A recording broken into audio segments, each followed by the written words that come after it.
would welcome everyone today. My name is Dr. Christopher Vella, and so I'm going to be helping talk you through some of the things to kind of get you started before your term starts with some of the new technology that we have coming on inside of our classrooms. So here we go. So to get started, before we even start, a couple of things. I'm going to ask everyone to please leave yourself muted. This will help reduce some of the background noise going on that might interfere with people trying to hear and having some difficulty. Please also leave your webcam turned off. We have a whole bunch of people that are supposed to be here today. Over 50 people. People have signed up. We haven't quite hit that yet, but just in case, we want to make sure and try to limit the amount of bandwidth trying to go through each one's computer. So please leave your webcam turned off to try to help mitigate some of that. Also, if you have any questions, please type them in the chat area. It should be at the bottom of the screen. There should be a button for chat. Please open that up and add any questions that you have. We'll keep an eye on those, check those periodically, or at the very end, we will make sure and bring those questions up and talk through each one of them that you have. All right. So now that we kind of got some of those pre-things start up, we want to get started here. So we're going to go over some of the things. So we're going to talk about a couple of best practices to start with, and then we're going to go through our 4 steps that we want you to look at completing before the term begins. That way, before the term starts, you already have things set up. One less thing you got to worry about when you go into your classroom that very first day. And then we will talk about some additional kind of classroom management tips, things to think about, things to help you get prepared and be aware of, or think about what you want to do before those classes even start. And then at the end, we'll take any additional questions anyone has. Again, feel free, if you have any questions, add them to the chat box, and we will try to keep an eye on those as we go along. So as we get started here, so a couple of best practices that I want to go over before we even start looking at some of the things we want you to do. So we want to make sure that you are prepared in your face-to-face classes to live stream and or record all of your in-person lectures. There is a 50% seating capacity limit within each of the classrooms right now. So it is very highly likely that your room will not be able to hold all of the students that are enrolled in your class. You may be in a room that is large enough to hold everyone. You may have a small enough class size so that it is large enough to hold them. But you may also still have students that decide that they may not be able to attend every class. Maybe they've decided to self-quarantine because they think they may have gotten sick, or they're not feeling well and they don't want to take a risk. So be prepared from the very start that you may be live streaming every single session and you may be recording every single session, just to make sure that all of your students have equal access to all of the information that you're going to be providing to them throughout the semester. We also want to make sure that you understand and maintain student privacy. Because we will be recording, because we do recommend that you record all of your lectures, you do want to remember that students that are in those classes are expecting only the people in that class, the people that are registered for the class, to know that they are taking that class. So it is not recommended that you record your lectures and then share them or use them in another class, another section, or a different term, so going forward to next spring or something like that. If you are looking at using those, you do need to make sure that you get written permission from all of the students in your class this semester, because they might be showing their likeness, they might be hearing their voices, there might be people that might not want their information, them being available to anyone else outside of the people that are actually registered for that particular class. So do be aware of that potential privacy issue that can go on. Also, at the end of every semester, we want to make sure that any of those lecture recordings that you have added into your Ensemble library, and we'll talk about Ensemble in a little bit if you don't know what that is, we want to make sure that you remove all of those from that library at the end of each semester. These videos are meant to be one-time use videos. Our streaming server, the Ensemble Media Server, is a streaming media server. It is meant to contain videos that are currently in use by your students, currently used in your classes. So we're asking that you remove all of these additional lecture videos from your library at the end of each of these semesters. This would be going forward. Even in the next spring, at the end of next spring, you would remove any of your lectures videos. This is different than some of those videos that we may have recorded for you all already, such as videos in your video studio, videos maybe that you recorded in your office or at your home for just a display of information that doesn't actually record students. Those are kind of different. And that's different. Those aren't the same things. Those are reusable videos. We're talking about those video recordings of your classroom that would include you interacting with your students, whether that's they can see them or even if it's in Zoom and they could just hear those other students. These are all of those that are meant to be one-time use videos. I see a question.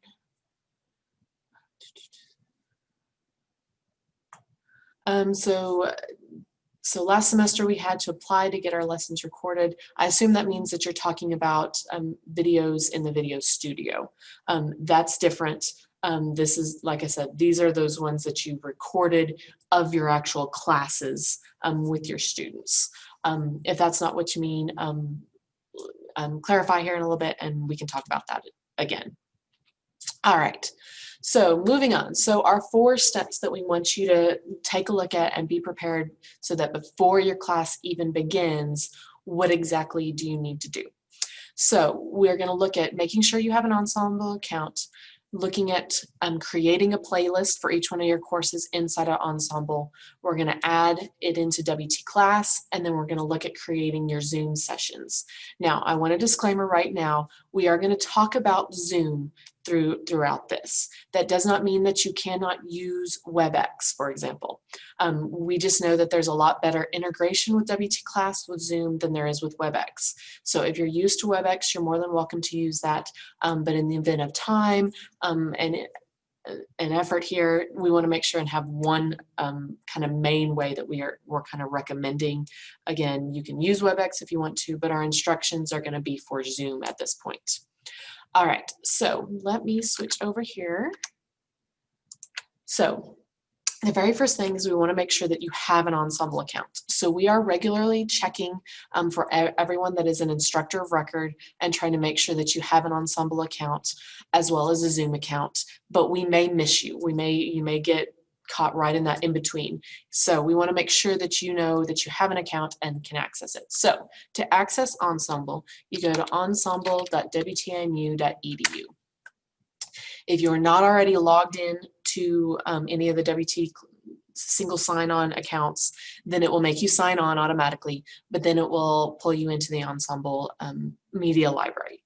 So if you have any videos already, they would appear here. If not, the big thing is we want to make sure that you have this add button up here. If you have this green add button, you have a full Ensemble account, and that's what we're looking for.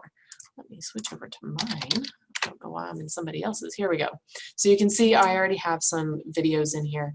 Again, you want to make sure you have that green add button. If you don't have that green add button, please email us, let us know so that we can make sure and get you a full account in here. So the next thing is we want to make sure and set up playlists for each one of your courses.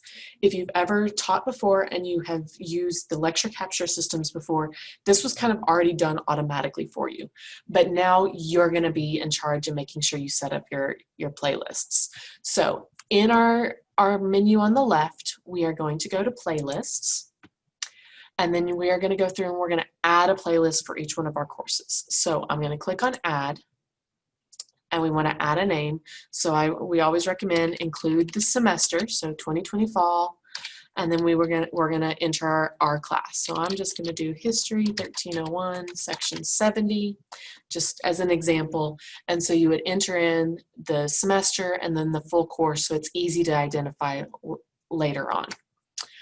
And then all the rest of these settings you don't have to worry about. You can look through them if you want to change any of them, but you don't have to. It's really just the name and then clicking save. And so now our new playlist has been added. We would do that for each one of our courses. So if I taught History 1301 Section 71, I would do the same thing. Go to add, 2020 Fall History 1301-71. And I would go through this and do each one of our courses that we are teaching this semester. So that's all you have to do for setting up our playlist. That's pretty easy. So that's our second step. And so now our third step is now going into WT class, and we're going to link these playlists into the class so that we can already have that ready to go. Now, I will disclaimer one additional thing with these. Now, if I don't want my students to necessarily have access to each one of my playlists, each one of my videos as soon as it becomes available, I could choose to not have them already set up or already have them available to my students, and I can have them my students choose, I can choose which one of my students might get access to a recording lecture. So I just want to point that out. You don't have to make this fully available if you don't want to. However, if you are looking to make it like the lecture capture system, this would be the process for how we do that. So in WT class, so over here I am in WT class, I am inside one of my courses. So I'm going to add my playlist that is in my course. So I'm just going to go to this resources area. This doesn't mean you have to add it to resources. You're more than welcome to do it in lessons. I just happen to already have stuff in lessons. So I'm just going to put it in resources because there's not anything in here yet. So to add this into my course, we're going to go to build content. And then on the bottom right corner is the ensemble video chooser. We click on that link. It's going to open up. Sometimes it does prompt you to sign in if you've been in WT class for a little while, but if you're all signed in good, because I was just on Ensemble, I shouldn't have the issue, but it will bring up a list, and this is going to by default show me each one of my videos. If alternatively, if I want to link each one of my videos, I could do this way as well. So we are going to go to choose playlist. I'm going to look for my playlist I just created. So here's my 2020 Fall History 1301.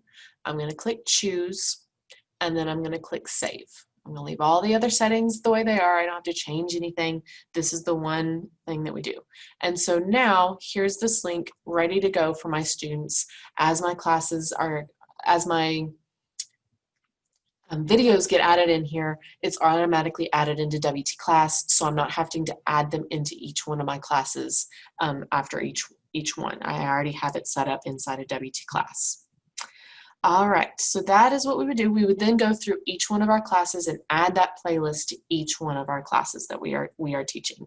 So if I was teaching section 71, again, I would go to build content, ensemble video chooser, but this time I would go to choose playlist and I would select my section 71 instead. And so I do that for each one of my classes. All right, so that is all that we have to do in WT class. So the last part then, our fourth step here, is to go ahead and set up our Zoom sessions inside of WT class so that we don't have to get those ready right before each class starts. So the first thing is we want to add it for easy access into our course menu so that students can easily access it. So at the top of your course menu, there's a plus sign. If you don't see this plus sign, or alternatively, if you don't see this gray bar, make sure your edit mode is turned on. Sometimes it gets turned off. So at the top of our menu, we're going to click our plus sign and we're going to go to the tool link option. So we're going to title it Zoom, Zoom meeting, something related to Zoom, class meetings, whatever you want to title it, just so that your students know where to go. And then we'll click our drop down for our type and go to the last option for Zoom meeting. We'll select our option for available to users so students can access it, and we will click submit. This will add it to the bottom of our list. I can easily drag and drop this somewhere else if I want it to be somewhere else in my course menu. Then we will click on our Zoom meeting link to open up the Zoom inside of WT class. And it should start by showing you no information in here. And then we will go ahead and schedule a new meeting so that we can schedule our sessions for all semester. So I'm going to click on schedule new meeting. By default, it's going to put the name of the course and the topic. You're welcome to change this, but you don't have to. I actually recommend just leaving it as is because it's for this class. So you're going to start by selecting when is your class going to start. I'm just going to put the first class day. When does the time for your first class? So I'm going to say maybe our class starts Monday at 11 a.m. That works. How long is it? This is not a length of time that that you might get kicked out after. This is just an idea of how long is it going to be scheduled so that students can get into this. So if your class is longer than an hour, you might want to schedule it for an hour 15. Just go ahead and schedule it for however long your class is set to meet, or approximately how long your class is set to meet. Then under our time zone, if we need to change our time zone, it should be set to Central, but you can change it to Central if it is not set to this by default. We'll click on the reoccurring meeting option, and then we're going to change our recurrence to weekly. We're going to select each one of the days our classes meet. So if our class meets Monday and Wednesday, we would select Monday, Wednesday. If it met Tuesday, Thursday, you'd select Tuesday, Thursday. If it just met Wednesdays, you could select just Wednesdays. You would select how many days in a week does this class meet. Then we'll change our end date to the last date of the term, which I believe the last date of the term is Friday, December 4th. And then we will scroll on down, so that will make sure and set it up so that it will automatically create all of these sessions for us so that we don't have to do it individually. And then we'll scroll down. For our video, we recommend that you go ahead and set the host and participant to off to begin with. This doesn't mean that you cannot use video. This is going to be like your webcam video. This doesn't mean that you or your students can't use it. It just means that when they come in, it's turned off and a student has to turn it on. Audio we leave as is, and then under our meeting options, we are going to select the option for Enable Join Before Host, because this allows your students to join before you, and that way they're not panicking, worrying about, if you're running late, getting there right on time. They're not worried about how do I get in, can I get in, can I get in, can I get in, am I missing something, am I in the wrong session? They can go ahead and join before you.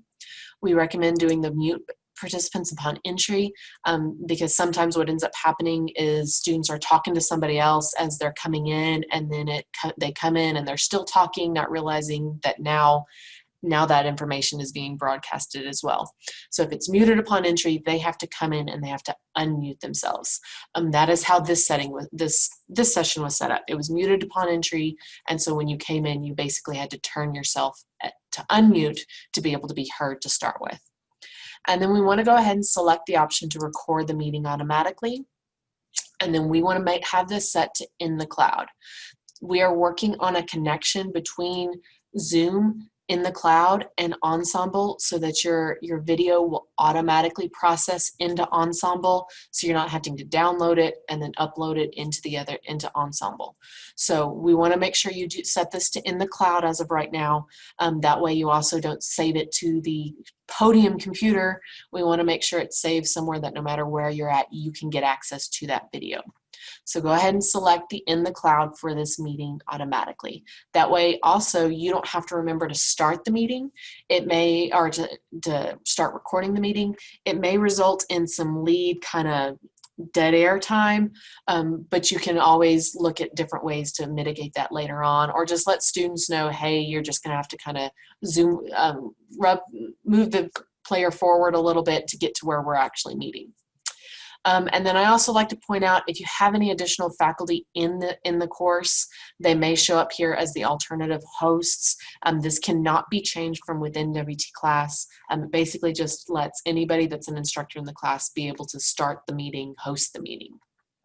So once you get all those settings set, you'll click Save. It will save our meeting automatically. It gives us information. Here's where we can copy the invitation, but we don't have to do any of that. That's the nice thing with this integration. We don't have to do any of those additional, how do I let my students know? So we're going to click back to our course meetings.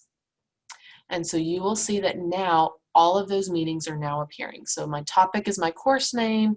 It tells me it's reoccurring, and it is already set up for my Monday, Wednesday for every day of the semester. If I need to go in and say find one for like Thanksgiving, I can delete an individual session if I need to do that without deleting all of them. And so I can do this, delete just this one occurrence as opposed to deleting everyone. We don't want to do that, but we can delete just this one occurrence so that we can accommodate things such as spring break, or not spring break, Thanksgiving break, and things like that. All right, and so once we have this, if I go back to my class by clicking on my course here, again, students just come and we'll click on Zoom meeting. When it's time, you will just come to that Zoom meeting, and there's a start button right there for your first class meeting that you and your students can actually get right into it to access to start with. All right, so I'm going to take a minute, see if anyone had any questions that we need to bring up. I see that we've been having a lot of chat, but some of our other people have been helping answer. I wanted to take a minute to see if anyone had any questions that we needed to bring up to everyone. If one of our co-hosts here can let me know if there's anything that needs. Yes, Krista. So Laura's asking, how could we use Zoom to meet with, say, one or two or a small group of students for online office hours rather than the whole class? If you're looking to do office hours where it might be across multiple sections, or you're looking to have just a specific set of students, I would actually schedule a meeting through the Zoom website instead. You can access that at wtanu.zoom.us. And you can schedule a meeting that way, or schedule it through the Zoom app, the application that should be on your computer as well. And so I would then send out, that was where it said copy the invitation. You can copy that invitation and send to those specific people. Or if you're doing office hours where anyone can come in, you can set it up and then copy and paste that across all of your courses, put it as an item or something inside of your class so that all your students have access to that information. And we also had another question. Why shouldn't I select only authenticated users? So authenticated users are going to be people such as your faculty and your staff. Your students are not necessarily an authenticated user. So by selecting that, you might actually result in some students not being able to get in. So we don't recommend that. I'm sure part of the reason is because you're concerned with like Zoom bombing and things like that. You're afraid of somebody getting in that's not supposed to. That's the beauty of having it inside of WT class and embedded in this way. You're not sending out that link invitation. You're not sending out that password. You're not sending out that room number, that meeting ID.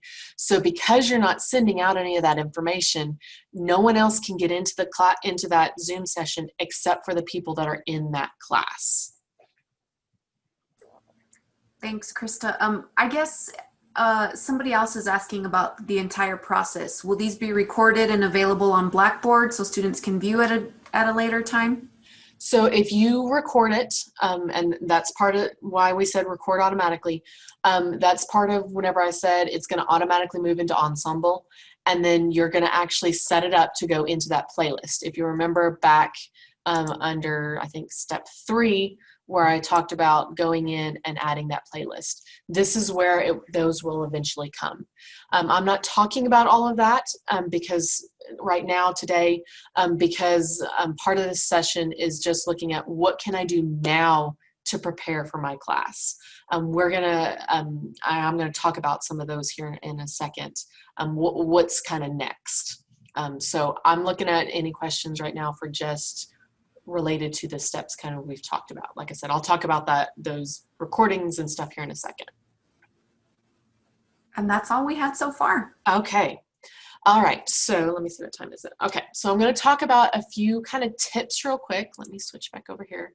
A few kind of classroom management tips real quick of things to think about before your class, before your class gets started. So some of the things that we want to make sure that you're aware of, so things that you're at your podium while you're sitting there. Please do not write on the board, on that whiteboard, on that dry erase board. Your students are not going to be able to see that. Use the Zoom document, or not the Zoom, use the document camera in the room if you want to write things down. Use the Zoom whiteboard. Zoom has a whiteboard that you can pull up and write within Zoom. Use an empty PowerPoint slide, and you can then use some of the note-taking things, the writings options that are available on the monitors and stuff like that. Also, all of these tips, we are going to be sending out a document that includes not only these steps, but also all of these tips with some greater detail and a little bit more specifics and stuff like that. So you have kind of all of those different kind of options or you'll have all of this information in front of you as well. So don't panic when I'm not giving you really good specifics to some of these things. But so back to, we don't want you to write on the board. Your students online are not going to be able to see that stuff. The excuse me, the video camera is not going to be high powered enough to be able to pick up what you write on the board. That's why we want you to use something that's going to go through the system, through the computer. So in talking with the document cam, if you are interested in using the document cam because you used that before, you want to make sure that you use it from the computer podium, not as a separate source. So, you know, whenever you go into the room, you turn on that little panel that brings up the screen, brings down the screen, turns it on, and you select what kind of source. You don't want to do it from there because you want to incorporate that into your Zoom session. There will actually be an icon on the desktop for the document camera that will open it up on the computer, and then you can then use that document camera. We also recommend that you change your display settings to 150% scaling. That way you are sure that you can see everything, and your students can see those text things, especially if you use like Excel documents or web pages. Sometimes that text can be really small on the screen, and so by changing your display settings to 150%, it makes it much easier for your students to be able to see. Also, even inside your class, if you're in one of those really large classrooms, changing it to 150% will really help that out. If you have any technology issues while you're in the classroom, I put speed dial number 2. I think that was what it was. But there's a speed dial for technology support. You can just press that button on the phone. It'll call to the help desk. It will get a person that is here on campus, and somebody will be sent out to your room as soon as possible. In saying that, we do recommend that you be prepared with an activity while you wait for any technical support, because it may take a little bit of time. I'm talking like 5-10 minutes time, not the entire class period, but just be aware that it may take more than just 30 seconds or a minute. So if you're prepared already before you even go into the classroom with some type of an activity that you could do while you're waiting for it to help keep students kind of involved in that. If you're kicked out of Zoom at any time, rejoin. There is an option to reclaim the host. So if you basically are no longer coming back in as a host, there is an option to reclaim it so that you can share your screen again. In large classrooms, there may also be a tracking camera. So as you move across the room, the camera will actually track with you. There will be a lanyard at the podium that you can use. You want to make sure that after you use it, you make sure and leave it, of course. We're asking that you also clean it if you can, and then place it back on the charging station so that the next user can use that lanyard as well and it be charged up again. And if you do have the ability, some classrooms may have cleaning supplies in them, some may not. So we're asking if you do have the ability to clean up some of the area after you leave as well.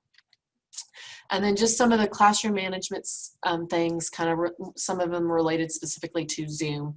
You want to make sure that you always share your screen, not just a specific application. If you noticed in my presentation today, I shared my entire screen. You can see that I shared it, but I shared my screen. I switched between PowerPoint and Firefox. Well, if I had shared just my PowerPoint, then I would either have to stop sharing my PowerPoint and then share Firefox, or you wouldn't have been able to see me going through the stuff in WT Class and Ensemble. So we recommend always sharing your full screen. That way you don't have to worry about what application are you in and have you shared that. If you want to make sure and set expectations for attendance and participation for those that are face-to-face as well as online. That includes things like I talked about your audio and video to start with. You may want to talk about Zoom backgrounds. Do you allow it? Do you not allow it? What is an acceptable background in your class? Maybe you don't want a cartoon background in your class. You want to make sure it's something that's not distracting. What kind of things are what's the chat allowed for? Like I asked, please include any questions in the chat. Also participation. Are your online students going to be required or asked to participate in a different way than you would in a face-to-face class? You want to make sure that you also know how to mute, or you may want to also have knowledge of how do you mute participants' audio. It's pretty easy. You just click on the button next to their name. You have the ability, just like you as a participant right now have the ability to turn off your mic and turn on and off your video. You can mute audio, you can stop video. You also want to make sure you know how to remove a participant. If somebody is being irate, they're not following directions, it's like asking a student to leave the classroom. You want to make sure you have that knowledge of how do you do all of those different things. Also, any questions that do come up, you want to make sure and ask them again, repeat that question, especially for students that are in your face-to-face class. The people online may not have heard it. The microphones, depending on where they're sitting in the room, may not have picked up that question. So make sure you repeat that question before answering it. As well, your online students who have questions, your face-to-face students may not have caught what question you're answering. So make sure you repeat those questions as well. And there is also ways that you can take attendance without having to manually pay attention to who shows up. Today, I didn't pay attention to necessarily who showed up. I'm keeping an eye on how many people are here, so I have an idea. But at the end, there's actually a report that I can go run. It'll give me the people's names that have attended so that I can mark them off. You may also want to make sure and ask your students that when they log in, they use their name. That way, it's not like some random computer number, 1, 2, 3, 4, 5, and you're like, I have no idea who that student is. Make sure that you have that information available, so make sure that students know how to change that name. All right, so this was part 1 when you signed up. So part 2 is going to talk more about what do you do when you're actually ready to walk into the class. How does that actual podium material work, the actual setup in there, and what do you need to do kind of before class and then after class. So we're going to set up additional sessions for this. There's a couple of different options. Because it is specific to Podium software, we are offering one-on-one sessions with a facilitator, with one of us in a classroom that you're welcome to attend. And so that way you know what to do when you walk into a classroom and you can actually see it and do it. Now, if you're uncomfortable being one-on-one with somebody, we will also have a video of this as well as kind of step-by-step instructions. So you don't have to worry about having to attend one of these, but that will be something that will become later on this, probably at the end of this week. We will send out dates and times for those as well as the additional instructions. So watch your email for those. So that you know when those will be sent out. The instructions for today, I plan to send out by the end of today, as well as a recording of this, so you have that already in your hands right now, so you can go ahead and start preparing for those before the semester things right now. Like I said, I plan to send that out by the end of today for those. So lastly, I'm going to follow up one more time with any questions, any additional questions that may have come in. We also have our contact information on here. One thing that I didn't put is our tech training email as well. So if you have any questions on that, you can always do tech training. I will also include links for ensemble information and Zoom information, additional things that we didn't talk about today. Zoom has a lot of additional features, so feel free to peruse for some of those additional features. And then let me stop one more time for any questions that may have popped up while I've been talking again.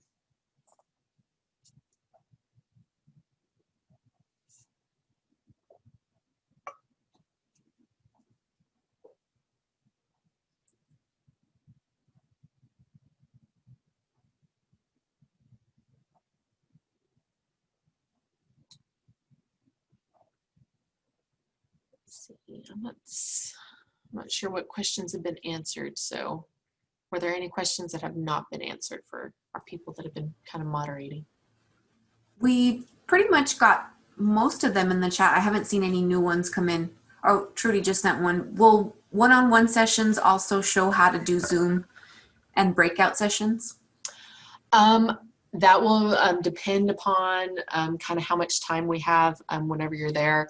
We have instructions on doing breakout sessions within Zoom, so you're welcome to watch those. And then when you meet with somebody, as time allows, I don't see why they wouldn't be able to go over some of those with you. But it's just going to come down to how much time does it take to get through some of the other stuff. Otherwise, you're welcome to get with one of us one-on-one on some of those as well. Krista, this is Laura. Can you send those instructions out to this group? Oh, Yvonne just did. She just put it in the chat. Okay, thanks, Yvonne.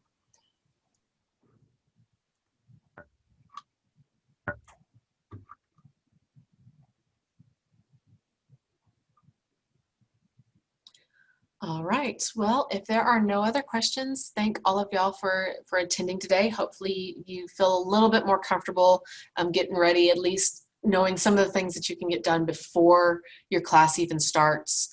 And so that will get you going, at least to get us started. And like I said, we'll have part 2 here. We'll get some information at the end of the week for kind of where to go from here. And so thank y'all.